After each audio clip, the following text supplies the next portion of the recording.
Après avoir vu ça, on peut mourir tranquille. Bonjour à toutes et à tous et bienvenue dans ce podcast pour débriefer la course en ligne des championnats du monde 2025, le dernier jour de ces mondiaux historiques en Afrique, au Rwanda, à Kigali. Les plus grands coureurs de la planète avaient rendez-vous ce dimanche sur un parcours qui était peut-être le plus difficile de l'histoire, plus de 5500 mètres de dénivelé, une petite partie pavée bien compliquée, un circuit en plus qui se déroule en altitude. Bref, on avait tout pour avoir une course explosive avec deux favoris, enfin surtout un immense favori. Le champion du monde en titre, le favori à sa propre succession, Tadej Pogačar, pouvait écrire l'histoire et remporter un deuxième maillot arc-en-ciel consécutif. Remco Evenepoel était là pour contrecarrer les plans. Derrière, on attendait de voir la pépite française Paul Sexas. Isaac Del Toro également était là. Bref, on avait un florilège de grands coureurs et on a eu une démonstration à nouveau. Ce gars-là, c'est pas qu'on n'en peut plus, mais il nous fait tout le temps le coup. Tadej Pogačar a massacré tout le monde, a livré un récital, une prestation stratosphérique. Voilà, j'ai pas trouvé les qualificatifs, c'est compliqué, tant la performance du Slovène est hallucinante. Il a refait le coup de l'année dernière, il a attaqué à 104 km de l'arrivée dans le Mont Kigali, dans le plus fort des pourcentages, en se mettant devant, en tête du peloton, un peu à l'image de ce qu'il a fait à Liège cette année. Et personne, quasiment, n'a pu prendre sa roue, à part un temps Juan Ayuso et Isaac Del Toro, avant que l'Espagnol d'abord et le Mexicain par la suite ne craquent. Remco Evenepoel n'a rien pu faire. On va revenir sur la performance du Belge, qui... Voilà, il y a des choses à dire mentalement sur la performance de Remco. Ben Illy vient compléter le podium. C'était une course éreintante, usante. Et finalement, ce sont trois coursiers qui peuvent encaisser les kilomètres de façon énorme, qui sont sur les trois premières places. Ça a été vraiment une course à l'écrémage, ce championnat du monde. Ils sont combien à finir ? Je crois qu'ils sont une trentaine à finir, donc c'était un carnage absolu. Attendez, je regarde. Tac, tac. Ouais, c'est ça, ils sont une trentaine à avoir fini, donc autant dire que voilà, il n'y avait pas grand monde pour voir, pour voir à l'arrivée. Paul Sexas termine 13e. Isaac Del Toro termine 7e, j'en ai parlé. Mais surtout, ce qui est extrêmement intéressant et ce qui fait peur, c'est de voir les écarts créés par Tadej Pogačar. Alors, une 28 sur Remco, ok, c'est déjà énorme. Remco lui-même met quasiment une minute à Ben Illy. Skjelmose, qui a été longtemps dans le groupe, 4e à 2,53. Et alors là, on rentre dans une autre dimension. Le 5e Tom Skujns, toujours performance sur les épreuves longues et qui demandent de l'endurance. 5e à 6,41. On est arrivé un par un, quoi. Enfin, je veux dire, voilà, il n'y a que Ciccone, Del Toro et Ayuso qui terminent ensemble, là, les deux copains de chez UAE. Eulalio et Pidcock viennent compléter le top 10. Pidcock qui a complètement explosé après avoir été longtemps dans un groupe où il y a eu Jay Hindley. Dans le groupe, Jay Hindley qui finit à 10 minutes, d'ailleurs. Catastrophe. Enfin, pas catastrophe, mais il s'est complètement fait sauter la caisse. On avait un groupe avec Hindley, Evenepoel, Illy, Skjelmose, Pidcock. Ça a été 5 et ça a été écrémé un par un. Donc Evenepoel aligne les deux derniers. La performance de Pogačar, elle s'est construite en une phase, deux phases, je vais dire trois phases. Je dirais, il y a la première phase, l'attaque, dans le Mont Kigali, avec un Remco Evenepoel qui ne peut pas suivre, qui lâche complètement, d'ailleurs, très surprenant la façon dont Remco a lâché à ce moment-là. Alors, il y a peut-être des explications, mais ça reste quand même un petit peu vaseux. Pogačar, du coup, s'isole, et il n'y a que Juan Ayuso dans le Mont Kigali qui peut le suivre. Il est rejoint ensuite dans la transition entre le Mont Kigali et le mur de Kigali par Isaac Del Toro. À ce moment-là, Isaac Del Toro attaque avec Pogačar. Juan Ayuso craque complètement. D'ailleurs, on voit que les tensions sont au beau fixe entre UAE et Juan Ayuso, parce que c'était le premier post Twitter d'UAE. La photo de Juan Ayuso qui se fait lâcher par le Slovène et par le Mexicain dans le mur de Kigali. Pendant une trentaine de kilomètres, Del Toro et Pogačar sont ensemble. Alors, on voit à 77 km de l'arrivée, je crois qu'on a une première fois Del Toro qui montre des signes de faiblesse et Pogacar qui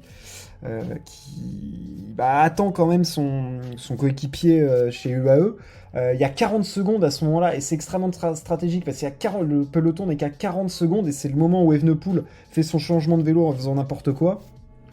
Et à 66 km de l'arrivée, nucléaire, Pogacar lâche, enfin plutôt Del Toro lâche complètement et ne peut absolument pas suivre le rythme de Pogacar, et Pogacar va s'enquiller 66 km tout seul. Tout seul, le gars, le Slovène, il a fendu la route tout seul, 66 bornes après avoir attaqué à 104 km de l'arrivée. La distance est folle. Je veux dire, sachant que la course faisait 267 km, ça représentait plus de 2 heures d'effort, 2h20, 2h30 d'effort seul. Je veux dire, derrière, ils ont été 5 à se relayer et ils étaient à 1 minute tout du long. Ça a été un peu un copier-coller de Zurich à ce niveau-là, au niveau de l'écart de Pogacar, qui termine avec 1,28, mais fondamentalement, il faut que j'arrive à trouver des qualificatifs pour montrer à quel point ce que Pogacar a fait est hallucinant, mais 66 km tout seul, en comparaison sur d'autres sports, je sais pas, c'est un mec qui met une attaque au marathon au kilomètre 2 et qu'il finit tout seul. Je veux dire, ça n'a pas de sens. Sur un parcours en plus hyper exigeant, où on voyait que les coureurs, d'un tour à l'autre, pouvaient se faire complètement sauter la caisse. On a vu Pidcock exploser, on a vu Jay Hindley complètement exploser. Skelmose, en l'espace de 10 km, il a pris 1,40 quasiment par Evenepoel. Je veux dire, tu pouvais quand même, il fallait arriver à ne pas trop présumer de ses forces, mais Pogacar, il en a rien à faire, parce que c'est un miracle de la nature. Je sais pas, il a été fait en laboratoire par des aliens, ce mec. Je veux dire, il est pas fait comme tout le monde. Je pense que les données de Pogacar, de Watt et autres, ça doit être juste hallucinant, quoi. L'endurance du gars est folle. Le mec n'est pas de ce monde. Le mec n'est juste pas de ce monde. Je peux pas le croire. Le mec n'est pas humain. Le mec n'est absolument pas humain, et il a tenu voilà, à aucun moment. Moi, quand il était tout seul avec 1 minute, alors certes, à un moment, quand Remco est revenu dans le groupe après son changement de vélo, on s'est dit, peut-être qu'il peut se passer un truc, ils sont 5 quand même, mais il fallait compter sur une défaillance de Pogacar, et en fait, le fait est que Pogacar, quand il attaque de loin comme ça, enfin, c'est pas de loin j'attaque à 30 bornes, c'est de loin j'attaque quand j'ai décidé que j'attaquais, en fait. Le mec fait sa course, le mec il est sur Pro Cycling Manager, en fait, et il a mis tous les curseurs à fond, et il se met à fond, et il baisse jamais.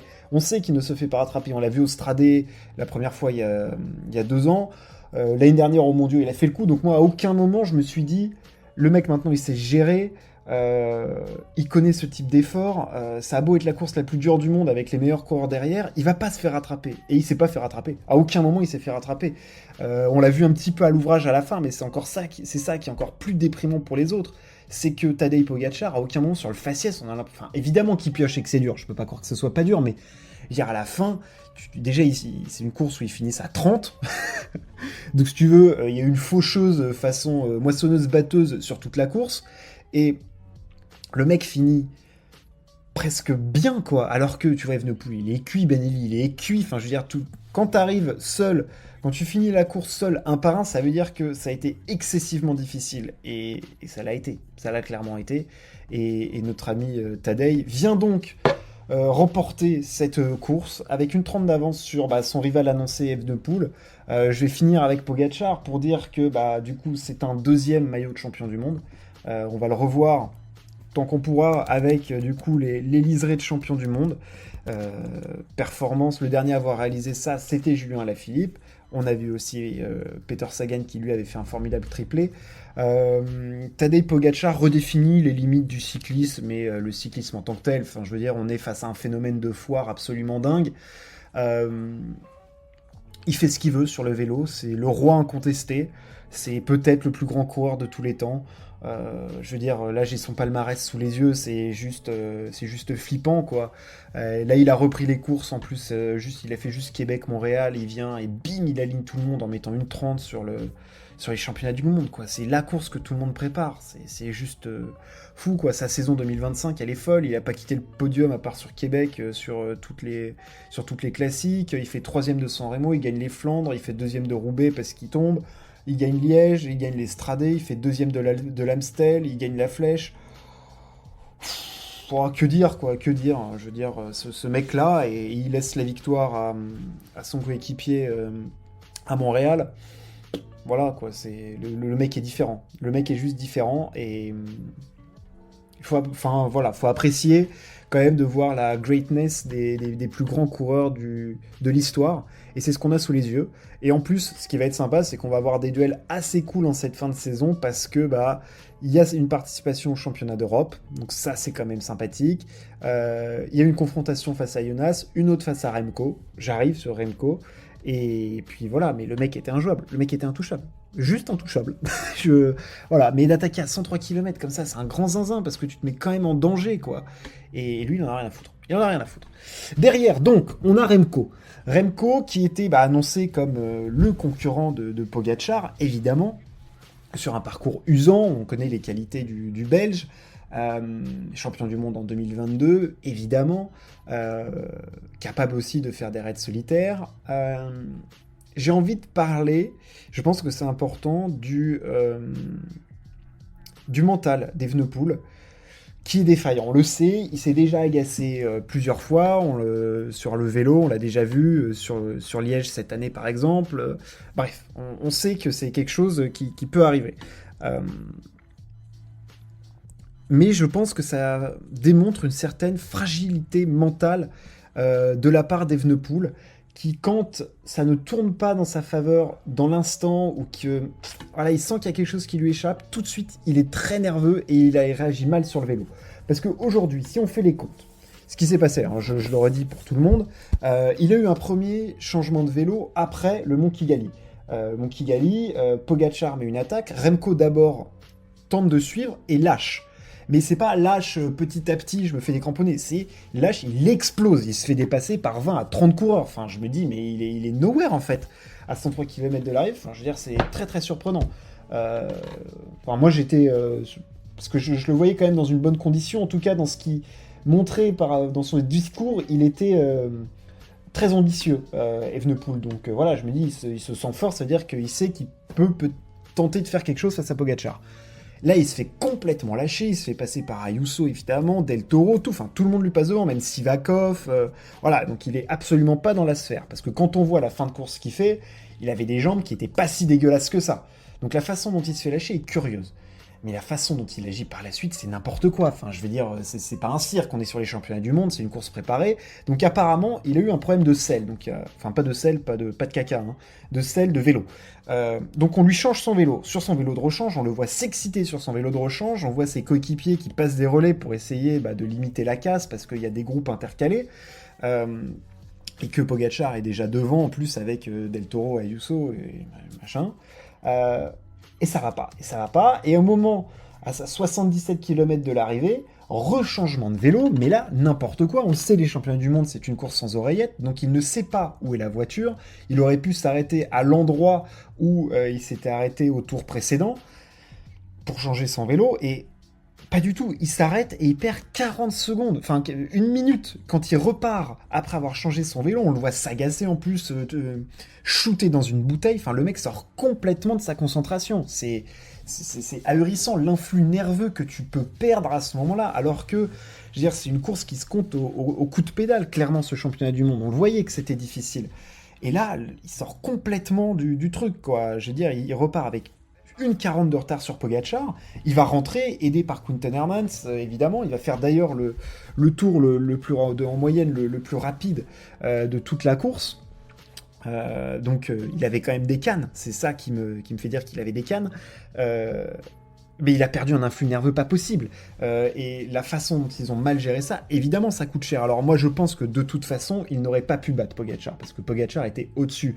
Mais clairement, quand il était à 40 secondes, avec des cannes, sans faire d'effort pour juste récupérer une minute sur les gars, évidemment que ça aurait changé les choses.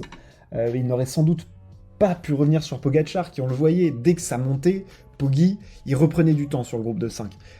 Donc il était supérieur. Enfin, de toute façon, on l'a vu, tu fais pas 66 km tout seul à prendre le vent et tout, et en gagnant avec une 30 si t'es pas le plus fort. Mais Evenepoel aurait pu être plus proche, et surtout, moi, ce qui me surprend, c'est la façon dont il se fait lâcher sur le Mont Kigali.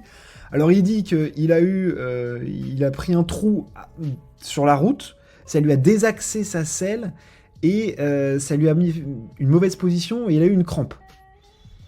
Bon, surprenant, très surprenant. C'est vrai que la façon dont il se fait lâcher est surprenante, mais je veux dire, d'un point de vue mental et tout, ça me paraît quand même un petit peu curieux comme justification d'avoir une crampe comme ça d'un coup. Alors c'est sûr que l'effort il est violent au moment où tu essayes de suivre Pogacar, mais bon, il se fait lâcher d'un coup sec. Certes. Si c'est ça, c'est clair que c'est très frustrant parce que ça nous a ôté d'un combat qui aurait pu être énorme, même si je pense que Pogacar était au-dessus et que Evenepoel se serait fait essorer. Mais voilà, je pense que le mental de Remco, il est à revoir sur la façon dont il peut s'énerver. Pas dans la façon dont il peut... il a pas lâché, il s'est remis dedans, mais voilà, la maîtrise des nerfs est quelque chose de fondamental. Et clairement, on l'a vu, c'est un coureur qui est sanguin. Et on l'a souvent vu sur le vélo, faire des gestes aux caméras pour qu'elles partent et autres. Et voilà, il n'a pas réussi à se retenir, et ça, c'est quand même quelque chose qui sera à travailler pour lui par la suite. Et, et aujourd'hui, en tout cas, ça lui a, je pense, porté un énorme préjudice dans la façon dont il aurait pu gérer la fin de la course. Clairement, il aurait pu être plus proche plus tôt de Pogacar, et ça aurait été très très différent. Ça aurait été très différent. Cependant, il fait quand même des championnats du monde qui sont plus que bons. Je veux dire, il gagne le chrono, il met une latte à tout le monde, il fait deuxième de la course derrière un extraterrestre. Ça va, c'est pas non plus une catastrophe. Je demande à voir sur le parcours des championnats d'Europe comment ça va se passer, avec une adversité où il y aura Jonas Vingegaard aussi, sur un parcours qui est très exigeant également, avec du dénivelé. Tout ce beau monde se retrouve, donc ça va être aussi une course hyper intéressante. Je pense que c'est ce type de course en circuit, ils conviennent mieux que des classiques type Lombardie, où je pense qu'il va se faire éclater par Poggi, comme tout le monde d'ailleurs, c'est pas infamant de se faire éclater par Pogacar en ce moment. Mais voilà, tu peux pas être aussi sanguin, et la façon de mal gérer comme ça le remplacement de vélo, c'est lunaire. Enfin, il a senti qu'il y a quelque chose qui lui échappait, il a pas réussi à réfréner, et ça a planté. Voilà. Donc je suis obligé d'en parler, mais sa perf physique, après, elle est très forte, parce qu'il revient quand même, et puis il les sort, les gars, un à un, à 20 km, il les aligne, et puis il met tout de suite un gros écart, donc il était plus fort, mais on l'a vu, je sais plus si c'était à 2 tours de l'arrivée, et à un moment, il passe la ligne, et il secoue la tête en disant « Ah, il sent que ça rentrera pas ». Voilà aussi une sorte... il n'a pas abdiqué, mais pas loin, enfin, c'était style. Donc voilà, c'est les deux quand même meilleurs finissent 1 et 2, dans l'ordre qui est, je pense, adéquat, enfin qui est la logique qui est respectée, et on a quand même un podium énorme avec Ben Illy, coursier énorme, qui est récompensé avec une 3e place. Voilà, lui aussi qui fait une excellente course. C'était un parcours excessivement difficile, et je pense qu'il a mis chacun à sa place. Et je veux juste parler de Paul Sexas, qui a été stratosphérique. Le gamin a 19 ans, il fait 13e de la course la plus dure de l'année, clairement aujourd'hui on l'a vu, c'était excessivement difficile pour tout le monde, et il a montré des capacités de résilience immenses, et je pense qu'il a beaucoup appris sur lui et sur sa capacité, quoi. Je veux dire, ce gamin-là est une pépite monstrueuse, ça va être un coureur immense, ça va être un immense coureur, et il va être français, et... Voilà, je pense qu'on va, comme on dit, on va bien manger ces prochaines années grâce à Paulo Sexas. Voilà pour le débrief de ce championnat du monde. J'espère que ça vous a plu. C'était pas la course la plus palpitante de l'année, parce que quand on a vu Pogacar tout seul, moi je me suis assez vite dit que ça rentrerait pas. Bon, voilà, il faut aussi apprécier les grandes perfs. N'hésitez pas à partager ce podcast, à vous abonner. Merci de m'avoir écouté. Ciao, à plus.